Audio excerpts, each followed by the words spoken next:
सिर्फ 242 पे नहीं, मैं कराची के बहुत सारे हलकों में सरप्राइज दूंगा इंशाअल्लाह। तो आपकी भी कहीं कहीं बात हो चुकी है और इस बात से कोई इनकार नहीं कर सकता कि दो कौमियतें पाकिस्तान में ऐसी हैं जिनकी पाकिस्तान के आज़ादी में और आज तक उनकी सबसे ज़्यादा कुर्बानी है।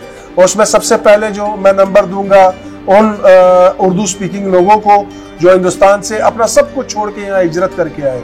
और आप इस बात की भी तायद करेंगे और सारे लोग अक्रॉस द बोर्ड पाकिस्तान में सारी कौमियतें इस बात की तायद करेंगी कि दूसरे नंबर पे पख्तून लोगों ने कुर्बानी दी, क्योंकि इतना बड़ा बॉर्डर तमाम लोगों ने हमारे कबाइल ने संभाल के रखा। मैं श्योरेंस देता हूँ अगर मेरा कोई भी कैंडिडेट सूबाई असम्बली में या कौमी असम्बली में पहुंचा तो सबसे पहले लोकल पुलिसिंग की आवाज उठाऊंगा। लोकल पुलिसिंग जब तक नहीं होगी क्राइम नहीं खत्म होगा। स्ट्रीट क्राइम यहाँ का बहुत बड़ा इशू है, यहाँ पे जमीनों के बड़े मसले हैं, यहाँ पे हाइड्रेंट्स माफियाज हैं, यहाँ बहुत सारे माफियाज काम कर रहे हैं। तो आप ये मेरा इंटरव्यू रखिएगा और फिर मुझे बताइएगा। मेरे वो अल्फाज नहीं होंगे कि अगर मैंने ये नहीं किया तो मैं दोबारा इलेक्शन नहीं लूंगा, मैं ऑन द स्पॉट इस्तीफा दूंगा। अगर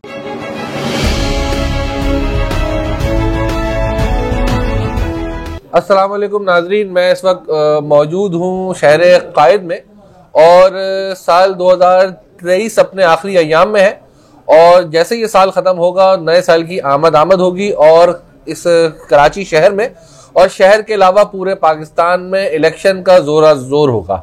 इस वक्त मेरे साथ मौजूद हैं PQM के सूबाई सदर अब्दुल रहमान साहब और इनके बारे में इनफरादी और मुनफरिद बात यह है कि इन्होंने एक ऐसे हलके का इंतखाब किया है जहां से साबिक वजीर आज़म पाकिस्तान, इस शहर की एक बहुत बड़ी सियासी जमात के सीनियर डिप्टी कन्वीनियर और साबका MNA पाकिस्तान पीपल्स पार्टी भी इनसे मद्दे मुकाबिल है। आइए इनसे पूछते हैं इनके लिए इनके बारे में, इनकी नई सियासी जमात के बारे में। अस्सलाम वालेकुम। वालेकुम अस्सलाम वरहमतुल्लाहि वबरकातुहू। उमर भाई आपका बहुत शुक्रिया। जाग कराची के चैनल के तवस्सुत से मैं सबका, जाग कराची के जितने भी सामईन हैं और जितने भी नाजरीन हैं, जितने भी सुनने वाले हैं, देखने वाले हैं, सबको मेरा अस्सलाम वालेकुम वरहमतुल्लाहि वबरकातुहू। उमर भाई आपको पता है आपसे मेरा ताल्लुक़ है, पुराना ताल्लुक़ है। हमने इस पार्टी को फॉर्म किया आज से 14 साल, एग्जैक्ट 14 महीने पहले 2 नवंबर 2022 को। और हमारा स्लोगन ये था कि हम एक ऐसी पार्टी बनाएं कि जिसकी पूरी leadership, complete leadership across the board, right from the top to bottom, ऐसी लीडरशिप हो जो नौजवान हो और ऐसी लीडरशिप हो जिसका किसी भी सियासी पार्टी से न कभी कोई एफिलिएशन हो और न वो कभी किसी सियासी पार्टी से उनकी वाबस्तगी हो। अल्हम्दुलिल्लाह हमने जब इस पार्टी की बुनियाद रखी, शुरुआत में तो वो मुश्किलात थी, हम चलते गए, हमने मेहनत की, हमने ग्रास रूट लेवल पे कराची शहर कायद के लोगों के मसाइल को उजागर किया, हम उनकी दहलीज पे पहुंचे, हमने कोशिश की कि उनके दहलीज पे उनके मसाइल को हल किया जाए और अल्हम्दुलिल्लाह कारवान बनता चला गया। और आज आपको जिस तरह पता है कि कराची शहर में तकरीबन मेरे 25 कैंडिडेट मुख्तलिफ हलकों से इलेक्शन में हिस्सा ले रहे हैं, वो कौमी और सूबाई असम्बली के। अच्छा अब्दुल रहमान साहब, ये वाज़े फरमाइए कि ये जमात का नाम पख्तून कौमी मूवमेंट है, पख्तून कबाइल मूवमेंट है या कि पाकिस्तान कबाइल मूवमेंट है? उमर भाई इस पार्टी की जब हमने बुनियाद रखी, आपको पता है मेरा ताल्लुक सलेमान खेल ट्राइब से है। हमने पहले अपने ट्राइब के हवाले से सलेमान खेल कबाइल मूवमेंट का इसका नाम रखा था और जब हमने अपनी कौम को एक शनाख्त दी और हमने अपनी कौम के लिए खिदमत की, उस हवाले से हम जब आगे चलते चले गए तो हमारे पास मुख्तलिफ मकतब फ़िक्र के मुख्तलिफ तबकों के मुख्तलिफ कबीलों के लोगों ने रब्ता किया और फिर जब हमने उनके भी मसाइल हल किए, चूँकि हमारी सियासी पार्टी थी, तो फिर लोगों के पुरजोर डिमांड पे कि हम चूँकि सलेमान खेल कबाइल एक ख़ास मकतब फ़क्र और एक ख़ास तबके से ताल्लुक़ रखता है, तो उन्होंने कहा कि आप इसको लार्जर स्केल में लाएँ, पाकिस्तान स्केल पर लाएँ ताकि सारी कौमियतों का इसमें शमूल हो। तो हमने फिर इसका नाम चेंज किया और पाकिस्तान कबाइल मूवमेंट, पाकिस्तान कबाइल मूवमेंट की जानिब से इस वक्त आपने फरमाया कि कराची शहर में 19 MNA खड़े हैं तकरीबन, और MPS की क्या होगी? तकरीबन 25 ओवरऑल। मुझे एग्जैक्टली क्योंकि आज हमने सबको बुलाया था हमारे घर पे जो यहाँ जी, मैंने भी प्रोग्राम देखा, था। काफी बड़ा तकरीबन मेरे हिसाब टोटल जो हमारे एमपी और एमएनएज है सिर्फ कराची शहर में वो 20 हैं, उसमें से 6 एमएनएज हैं और गालिबन 14 या 15 14 हमारे एमपीएज हैं। अच्छा, ये बताएं कि इस वक्त जो सियासी मंजरनामा है आपके सामने पेश मंजर है वो नहायत ही गैर यकीनी है जी। इस वक्त तक आम आदमी को और जो पॉलिटिक्स से वाबस्ता अफराद हैं उनको भी ये यकीनी सूरत हाल वाज़ेह नहीं है कि इलेक्शन होंगे या नहीं होंगे। अगर इलेक्शन हो जाते हैं तो आपकी पाकिस्तान कबाइल मूवमेंट क्या बड़ा रिजल्ट देने में कामयाब हो पाएगी? क्या कई सीटें निकाल सकेगी? क्या आप अपनी सीट जो कि इंतहाई हसास सीट है पाकिस्तान की, मैं समझता हूँ सबसे हसास सीट इस वक्त एनएट 242 है, जिसमें साबका वजीर आजम यानी मौजूदा जो रहे शहबाज शरीफ साहब, पीपल्स पार्टी के कामयाब एमएनए कादिर मंदूखेल साहब और साबका कराची के मेयर जनाब सैयद मुस्तफ़ा कमाल साहब भी आपसे मद्दे मुकाबिल है। आप अपने मंशूर थोड़ा सा हमारे देखने वालों को बताएं, उसके बाद गुफ्तगू का आगाज़ करें। आपके सवाल के 2 हिस्से हैं। मैं पहले सवाल आपके सवाल के पहले हिस्से की तरफ आता हूँ कि इलेक्शन होंगे या नहीं होंगे और हमारा क्या लाएअमल है। देखिए, बहैसियत सियासी पार्टी और सियासी वर्कर, हम सियासी वर्कर को हमेशा इलेक्शन के लिए तैयार होना चाहिए। चूंकि गवर्नमेंट ऑफ पाकिस्तान ने अनाउंसमेंट की है 8 फरवरी इलेक्शन के हवाले से, तो हमारी तैयारियां मुकम्मल हैं। हमने कैंडिडेट सूबाई में और कौमी में पूरे पाकिस्तान में, चूंकि मैं सिंध की बात नहीं कर रहा, मैं पूरे पाकिस्तान में हमने मुख्तलिफ कैंडिडेट खड़े किए हैं, लेकिन ये 25 कैंडिडेट जो कराची की सतह पे है मैं उनकी नुमाइंदगी कर रहा हूँ और हैदराबाद में एमएनए और एमपीए के मेरे कैंडिडेट हैं अल्हम्दुलिल्लाह। इसके साथ साथ तो हम अगर इलेक्शन पोस्टपोन भी होते हैं या आगे जाते हैं तो हमारी हम तैयारी ऐसे ही करेंगे जैसे एग्ज़ाम का पेपर होता है और आखिरी दिन वो स्टूडेंट दिल लगा के पढ़ता है ताकि कल एग्ज़ाम में वो अच्छा कर सके। तो इंशाल्लाह ताला हमारे लिए हर दिन आखिरी दिन है, हम पूरी मेहनत करेंगे। अब आता हूँ आपके दूसरे सवाल के हवाले से। NA 242 बहुत बिल्कुल हमें इस के हसासियत का अंदाज़ा था और है, चूँकि वहाँ पे मेरे पहले कैंडिडेट जानदार शाहीन साहब थे। उनके कुछ जब हमारी मुशावरत हुई तो चूंकि यह इतना हसास इलाका है कि वहाँ पे हमारे शहबाज शरीफ साहब, मुस्तफ़ा कमाल साहब और कादिर मंदूखेल साहब वहाँ पे कंटेस्ट कर रहे हैं इलेक्शन, तो फिर हमारी सूबाई कैबिनेट ने फैसला किया कि मुझे वहाँ पे इलेक्शन लड़ना चाहिए। एक बात की मैं आपको अश्योरेंस देता हूँ मेहर वहाब, ये मैं दिल के गहराई से कह रहा हूँ और अपने तमाम गयूर वर्करों से, अपने डिस्ट्रिक्ट से, कि अल्हम्दुलिल्लाह डिस्ट्रिक्ट की माड़ी नहीं पूरे सिंध में और ख़ास तौर पे कराची में मेरी पॉलिटिकल पार्टी PQM इतनी फ़ाल है यूनिटों के सतह पे, डिस्ट्रिक्ट की सतह पे, कि सिर्फ 242 पे नहीं, मैं कराची के बहुत सारे हल्कों में सरप्राइज दूंगा इंशाल्लाह। अब्दुल रहमान साहब, यहाँ पे ये भी आप वाज़े हमें फरमाते जाएं कि PQM जैसे पहले आपने कहा कि एक मकामी कबीला था सलमान खेल कबाइल, उसकी जमात थी, उसकी मूवमेंट थी, अब इसने अपने असर रसूख पूरे पाकिस्तान में फैला दिए, तो पूरे पाकिस्तान की जद्दोजहद और मिन्हाजुल कौम पूरे पाकिस्तान के मसले मसाइल को लेकर चल रही है। आप इस शहर का सबसे बड़ा मसला कौन सा मसला देखते हैं और उस मसले को हल करने के लिए आपके मंशूर में क्या लाएअमल होगा? उमर, यहाँ आपके सवाल के साथ साथ मैं कुछ एडिशन करना चाहूँगा। उमर भाई, हम इस बात पे बिल्कुल हमारा यकीन है और इस बात से कोई इनकार नहीं कर सकता कि 2 कौमियतें पाकिस्तान में ऐसी हैं जिनकी पाकिस्तान के आज़ादी में और आज तक उनकी सबसे ज़्यादा कुर्बानी है। और उसमें सबसे पहले जो मैं नंबर दूंगा उन उर्दू स्पीकिंग लोगों को जो हिंदुस्तान से अपना सब कुछ छोड़ के यहाँ हिजरत करके आए।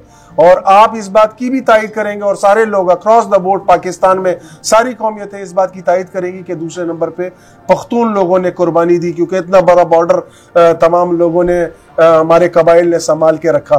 तो मैं आपको इस बात की यकीन दहानी कराता हूँ कि जो कराची के मसाइल हैं हम उससे अवेयर हैं। मैं इस शहर का बच्चा हूँ, मेरी पैदाइश यहाँ हुई, मेरी एजुकेशन यहाँ है, मेरा कारोबार यहाँ है। यहाँ पे पानी का मसला, यहाँ पे जो टैंकर माफिया है, यहाँ पे जो ज़मीनों के कब्जे हैं, यहाँ पे जो पुलिसिंग का, लोकल पुलिसिंग का बड़ा फुकदान है जिसके नारे लगे लोकल पुलिसिंग। मैं एश्योरेंस देता हूँ अगर मेरा कोई भी कैंडिडेट सूबाई असम्बली में या कौमी असम्बली में पहुंचा तो सबसे पहले लोकल पुलिसिंग की आवाज उठाऊंगा। लोकल पुलिसिंग जब तक नहीं होगी क्राइम नहीं खत्म होगा। स्ट्रीट क्राइम यहाँ का बहुत बड़ा इशू है, यहाँ पे जमीनों के बड़े मसले हैं, यहाँ पे हाइड्रेंट्स माफियाज हैं, यहाँ बहुत सारे माफियाज काम कर रहे हैं। मैं आपको एश्योरेंस देता हूँ, आप ये मेरा इंटरव्यू रखिएगा और फिर मुझे बताइएगा। मेरे वो अल्फाज नहीं होंगे कि अगर मैंने ये नहीं किया तो मैं दोबारा इलेक्शन नहीं लूंगा, मैं ऑन द स्पॉट इस्तीफा दूंगा। अगर अच्छा, एक और बात पे आ जाते हैं। अब जाहिर है सारी चीजें अच्छी तो नहीं होंगी इलेक्शन में, आपका यकीनन किसी सियासी जमात से मुकाबला भी होगा, आपने उनके खिलाफ भी बात करनी होगी, लोग आपके खिलाफ भी आएंगे। आप अपना सबसे बड़ा मुद्दे मुकाबिल किस जमात को समझ रहे हैं? मैं समझता हूँ कि कराची शहर की तो एक ही जमात थी, वो किसी से कोई ढकी छुपी बात नहीं है और रोज़े रोशन की तरह आया है, वो MQM थी।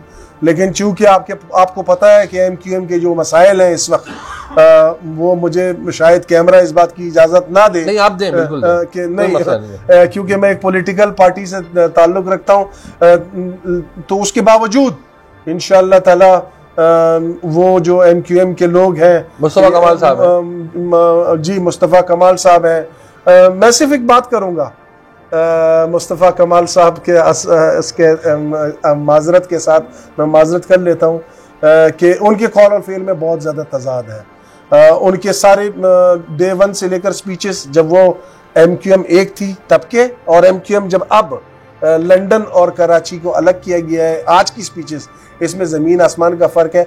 उनका हर लफ्ज़ उन पे सवाल उठाता है, तो इसका जवाब आप उनसे लें तो ज़्यादा बेहतर है, मुझे करने की जरूरत नहीं। मुस्तफ़ा कमाल साहब को अब अभी असर हाजिर में समझ रहे हैं कि आपका पॉलिटिकल ओपोनेंट होंगे जिनसे आपका मुकाबला होगा। जी, मैं समझता हूँ कि शहबाज शरीफ साहब भी वहाँ पे चूंकि कैंडिडेट हैं, बड़ी शख्सियत हैं, पाकिस्तान के वजीर आज़म रहे, लेकिन मुस्तफ़ा कमाल साहब और कादिर मंदोखेल के साथ हमारा मुकाबला होगा। अच्छा, ये भी सुनने में आ रहा है और अभी आपने बल्दियाती इंतखाबात में देखा कि जमात इस्लामी ने बड़े वोट्स लिए, बड़ी सीटें हर इलाकों में ली हैं और हर इलाके में जमात इस्लामी की पेनिट्रेशन है, लेकिन वो बड़े ही खामोश और बड़े ही मुनज़्ज़म अंदाज से काम कर रहे हैं। तो जमात इस्लामी को अपने लिए कोई पॉलिटिकल थ्रेट नहीं समझते? मैं जमात इस्लामी को पॉलिटिकल थ्रेट मखसूस इलाकों में समझता हूँ, जैसे हमारी PS 114 है, जो कि मेरे ही हल्के में 242 का PS के नीचे आते हैं, वहाँ पे कुछ वोट है जमात इस्लामी का। जमात इस्लामी बल्दियाती तौर पे तो हमने देखा है पूरे पाकिस्तान में कि उनकी परफॉर्मेंस बहुत अच्छी है, लेकिन जब बात कौमी लेवल की आती है या सूबाई लेवल की आती है तो मैं जमात इस्लामी पार्टी है बसद एहतराम, नाराज़ ना हो, मैं तो अभी चूँकि तिफले मकतब हूँ, लेकिन मैं जमात इस्लामी को, ठीक है वोट बैंक होगा, उनके कारकुन भी होंगे, लेकिन कौमी लेवल पे और सियासी सूबाई लेवल पे वो किसी भी पार्टी के लिए थर्ड नहीं है। सही। अब्दुल रहमान साहब, इलेक्शन क्योंकि 8 फरवरी तक हमें ये जो यकीन है, और इलेक्शन कमीशन और सुप्रीम कोर्ट ऑफ पाकिस्तान और पाकिस्तान के इंतजामी इदारों की तरफ से जो यकीन दहानी है कि 8 फरवरी से आगे नहीं बढ़ेंगे, तो क्या आप समझते हैं अभी आपके पास तकरीबन 40-45 डेज बचे हैं, इसमें अगले महीने की मिड तक जाके आपको इंतखाबी निशान अलॉट होगा, यानी 12 जनवरी तक, उसके बाद का जो वक्त बचेगा यानी 28-30 दिन वो इलेक्शन कैंपेन के लिए बहुत होंगे, क्योंकि उन इलाकों में बकाया जो सियासतदान है वो बहुत बड़ी इन्वेस्टमेंट के साथ आ रहे हैं। आपका क्या होगा लाया? उमर, ये बात बिल्कुल हकीकत है, इसमें कोई बात ढकी छुपी नहीं है कि इलेक्शन अब गरीब आदमी का काम नहीं रहा, यह अलमिया है। चूँकि अगर इलेक्शन को इलेक्शन के तौर पे लिया जाता या उसको कंटेस्ट किया जाता तो हर गरीब आदमी आ सकता था, लेकिन चूँकि हमारी पार्टी है, एक पूरी पार्टी मुनज़्ज़म पार्टी है, जिसमें हमारे पास अल्हम्दुलिल्लाह वक्तन फ़वक्तन हमारी पार्टी के कुछ बखैर हज़रात फंडिंग भी करते रहते हैं अपनी जेब के हिसाब से, अपनी इस्तिताअत के हिसाब से, तो इंशाअल्लाह ताला हम कैंपेन करेंगे। गो कि उस लेवल की नहीं होगी क्योंकि वो सालों साल हुकूमतों में रहे हैं, उनके पास फंडिंग बहुत है, लेकिन हाँ एक बात ज़रूर है, ग्रास रूट लेवल पे, यूनिटों की सतह पे और डिस्ट्रिक्टों की सतह पे मेरी पार्टी कराची की इस वक्त सबसे मुनज़्ज़म पार्टी है, और अल्हम्दुलिल्लाह मुझे इसमें भी कोई वो दो राय नहीं है कि जिस स्लोगन पे, जिस पे वो पुरानी मुत्तहिदा कौमी मूवमेंट या जिसको माजिर कौमी मूवमेंट कहते थे, जिस लेवल पे उन्होंने काम किया था कि उन्होंने यूनिटों को फाल किया, यूनिटों को एम्पावर किया, डिस्ट्रिक्ट्स को एम्पावर किया, तो अल्हम्दुलिल्लाह मेरे 7 डिस्ट्रिक्ट उनके नीचे यूनिट्स फाल है और इंशाअल्लाह ताला हम सरप्राइज देंगे। तो एमक्यूएम ने जो सरप्राइज दिए थे माजी में, क्या वही वाले सरप्राइज आप भी देंगे यूनिट और सेक्टर लेवल पे? नहीं, मेरा हरगिज ये मकसद नहीं है। वो कहते हैं ना, it's not the organisation, it's the man who runs the organisation. इंशाअल्लाह ताला हमारी पूरी सियासत और हमारी पूरी ये जद्दोजहद है, हम इबादत के तौर पे करेंगे और इबादत समझ के हम कर रहे हैं। हम आए इसीलिए हैं कि हमारी वायलेंस, सेक्टेरियन और ये सारी चीज़ों से हम खिलाफ हैं। हमारा मकसद है बुनियादी हुकूक, फंडामेंटल राइट्स लोगों के, और इसके साथ साथ इस शहर में जवान बूढ़ा, हमारी बहनें, हमारी माएँ, उनको इक्वल राइट्स होने चाहिए और उनको अच्छी ज़िंदगी का राइट हो। डिफेंस के लोग और किमाड़ी के लोग या कोरंगी के लोग, ये मैं 5 साल में या 1 साल में तो कर नहीं पाऊंगा, लेकिन मैं शुरुआत ज़रूर डालूंगा इंशाल्लाह। अब्दुल रहमान, ये बताएं कि अभी आपने फंडामेंटल राइट्स की बात की, क्या आपको लग रहा है इन हालात में जो जितना पेचीदा माहौल है, मैं भी मीडिया पे बहुत ज़्यादा अल्फाज का इजहार नहीं कर सकता, बहुत से लोगों को अल्फाज मेरे सख्त लगते हैं, तो क्या आपको लग रहा है कि इस पेचीदा माहौल में, इस तज़ब्ज़ुब के माहौल में, क्या आम आदमी को बुनियादी राइट्स भी हासिल हैं पाकिस्तान में? उमर, बुनियादी राइट्स बिल्कुल नहीं है हासिल, लेकिन इसमें सबसे ज़्यादा कसूर मेरा है, आपका है, हमारे आसपास के रहने वालों का है। हमने आवाज़ उठाना छोड़ दी है। हमको इतने जगह पे उलझा दिया गया है, हम टिकटॉक की हद तक महदूद हो गए हैं, हम फेसबुकों पे रह गए हैं, हम घर की ड्राइंग रूम में, चाय की के होटलों पे तो ये मसाइल डिस्कस करते हैं। लेकिन मेरा आपसे ये सवाल है, क्या कोई अपने हुकूक के लिए आवाज़ उठाता है? क्या कोई बाहर आता है? अब्दुल रहमान, आवाज़ तो उठाई जाती है बहुत सारे लोगों की तरफ से, बहुत सारी सियासी जमातों के पसे पर्दा रह के आवाज़ उठाई जाती है, लेकिन आवाज़ उठाने वाला फिर बाद में उसके साथ अच्छा नहीं होता, जो हमने देखा है। मैं ये समझता हूँ कि पाकिस्तान के आइन के मुताबिक, अगर पाकिस्तान के आइन को आप मुकद्दम रखते हुए,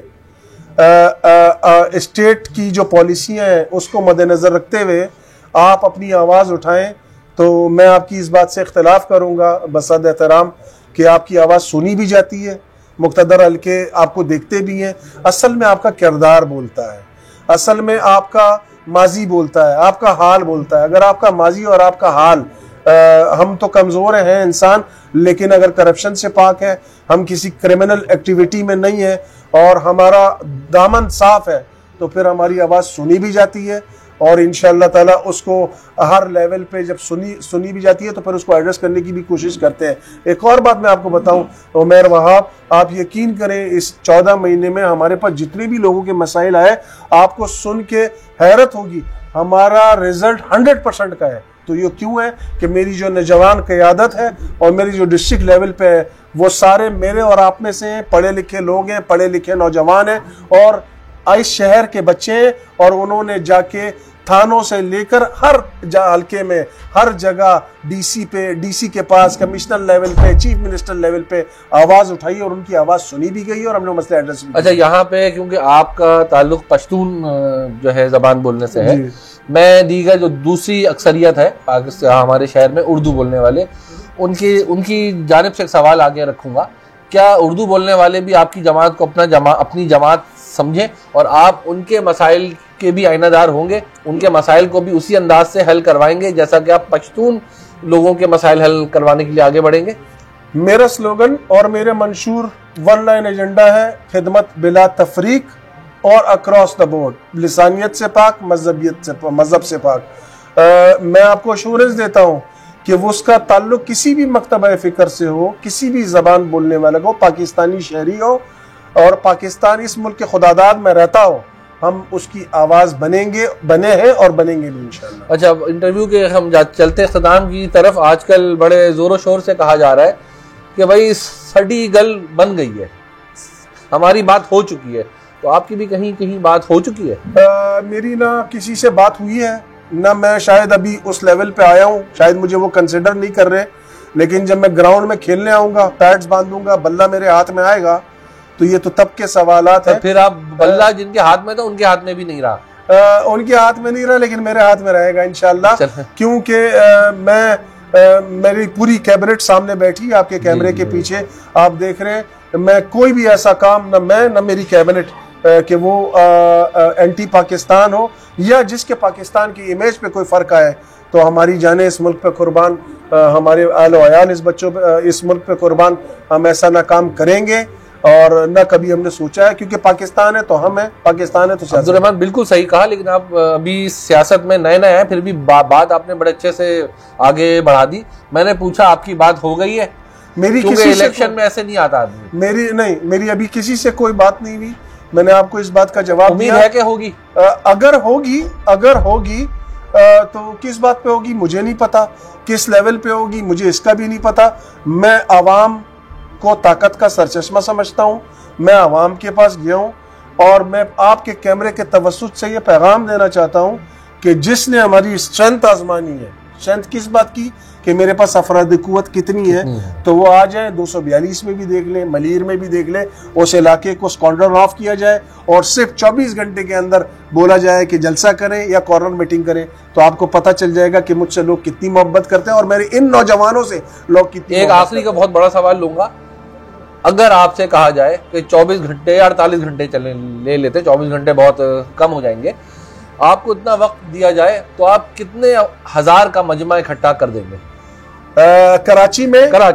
कराची में तमाम पार्टियां जिन्होंने भी 24 घंटे 48 घंटे या एक हफ्ते का टाइम दिया, उन्होंने ट्रांसपोर्टेशन भी दी, उन्हें लोगों को खाना भी दिया, बिरयानियां भी दी।